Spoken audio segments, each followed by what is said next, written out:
प्यारे दोस्तों, झारखंड के देवघर में स्थित प्रसिद्ध तीर्थ स्थल बैद्यनाथ धाम 12 ज्योतिर्लिंगों में से 9वां ज्योतिर्लिंग है। बैद्यनाथ धाम देश का एक ऐसा ज्योतिर्लिंग है जो कामना लिंग के साथ साथ शक्ति पीठ भी है। मान्यता है कि इसकी स्थापना स्वयं भगवान विष्णु ने की थी। मंदिर को लेकर मान्यता है कि इस मंदिर में आने वाले सभी भक्तों की सभी मनोकामनाएं पूर्ण होती हैं।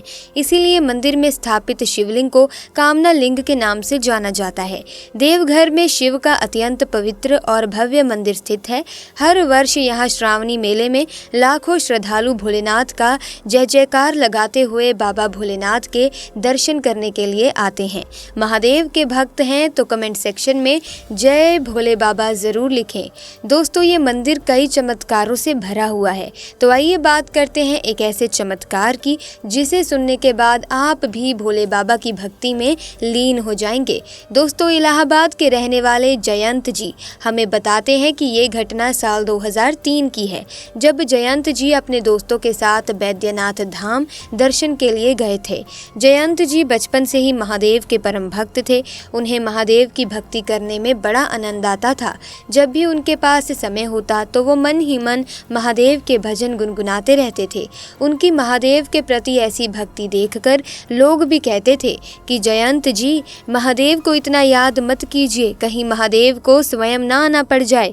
कई लोग तो उनकी इस आदत का मजाक उड़ाने लगते थे। एक बार हर साल की तरह जयंत अपने कुछ दोस्तों के साथ बैद्यनाथ धाम गए। दोस्तों, आप जानते ही होंगे कि बैद्यनाथ धाम यानी कि बैद्यनाथ धाम मंदिर के पास शिव गंगा झील है, जहां भक्तगण बड़ी भक्ति भाव के साथ स्नान करते हैं। जयंत जी भी दोस्तों के साथ वहां स्नान करने पहुंचे। यहाँ पर कई हजारों की संख्या में लोग हर रोज एकत्रित होते हैं। उस दिन भी ऐसा ही नज़ारा था। हजारों की भीड़ वहां स्नान करने आई हुई थी। ऐसे में मौसम का मिजाज बिगड़ गया और जोरों की बारिश होने लगी, लेकिन भक्तों का उत्साह कम नहीं हुआ।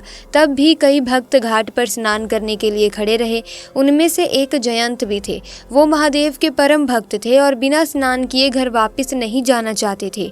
देखते ही देखते वहां पर बारिश अधिक हो गई और नदी का पानी खतरे के निशान से काफी ऊपर आ गया। ऐसे में सुरक्षा कर्मियों को वहां से लोगों को हटाने के आदेश दे दिए गए। ये बात जयंत जी ने सुनी तो उन्होंने मन में ठान लिया, चाहे कुछ भी हो जाए, यहाँ से बिना स्नान किए वो नहीं जाएंगे। इसके बाद जैसे ही सुरक्षा कर्मी लोगों को हटाने लगे तो जयंत तेजी से झील में कूद गए और डुबकियां लगाने लगे। तो तभी अचानक से झील का बहाव और भी ज्यादा बढ़ गया और जयंत जी का संतुलन गड़बड़ा गया। वो झील के साथ बहते हुए कुछ दूर तक चले गए। उनको बहते देख लोगों के बीच अफरा तफरी मच गई और लोग चिल्लाने लगे। वहीं जयंत जी भी झील के उस तूफान को देखकर काफी घबरा गए और मन ही मन महादेव से विनती करने लगे कि हे महादेव, मुझे बचा लो। और मन ही मन हर हर महादेव का जय जयकार लगाते हुए जयंत खुद को संभाल रहे थे। दोस्तों, देखते ही देखते वो झील की गहराई में डूबने लगे। अचानक से एक सुरक्षा कर्मी उनकी जान बचाने के लिए आया और जयंत जी को अपनी पीठ पर बैठाकर तैरते हुए घाट के पास सही सलामत ले गया। जैसे ही जयंत को उसके किनारे पर छोड़ा तो कई सुरक्षा कर्मी और अन्य लोग वहां आ गए। फिर वहां मौजूद लोगों ने पूछा, आपको किसने बचाया है? जैसे ही जयंत जी ने उस सुरक्षा कर्मी का धन्यवाद करने के लिए उसकी तरफ देखा तो वहां पर कोई नहीं था। उसने वहां मौजूद अन्य सुरक्षा कर्मियों से पूछा कि आपकी टीम में से एक व्यक्ति ने मेरी जान बचाई है, कृपया आप मुझे उनसे मिलवा दीजिए। सब सुरक्षा कर्मियों के इंचार्ज ने कहा कि हमारी टीम में से कोई भी नदी के अंदर कूदा ही नहीं है। हम लोग तो घाट से ऊपर ही सबको दूर से सुरक्षित स्थान पर पहुंचा रहे थे। आपको जरूर गलतफहमी हुई है। पुलिस वालों की बात सुनकर जयंत जी हैरान हो गए और सोचने लगे कि आखिर वो कौन था जिसने मुझे झील की खतरनाक लहरों से बचाया है। जयंत जी इस बात को सोचते सोचते एक साधु के पास बैठ गए। जयंत को देखकर उस साधु ने पूछा, तू इतना परेशान क्यों है? तब जयंत जी ने उस साधु को बताया कि बाबा, मैं इस बात से परेशान हूँ कि मैं झील में स्नान कर रहा था और अचानक से झील में डूबने लगा। मेरी बेहोश होने वाली हालत थी। तभी वहाँ पर एक पुलिसकर्मी आता है और मुझे झील के किनारे छोड़कर गायब हो जाता है। बाबा, पता नहीं वो कौन था।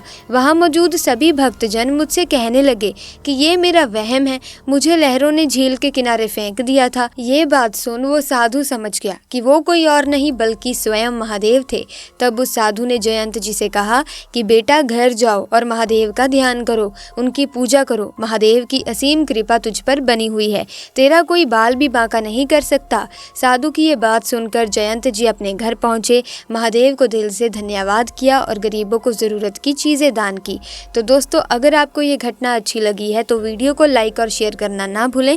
साथ ही चैनल को सब्सक्राइब करके बेल आइकन को प्रेस कीजिए ताकि आने वाली नई वीडियोस की अपडेट आपको मिलती रहे। आपका बहुत बहुत धन्यवाद।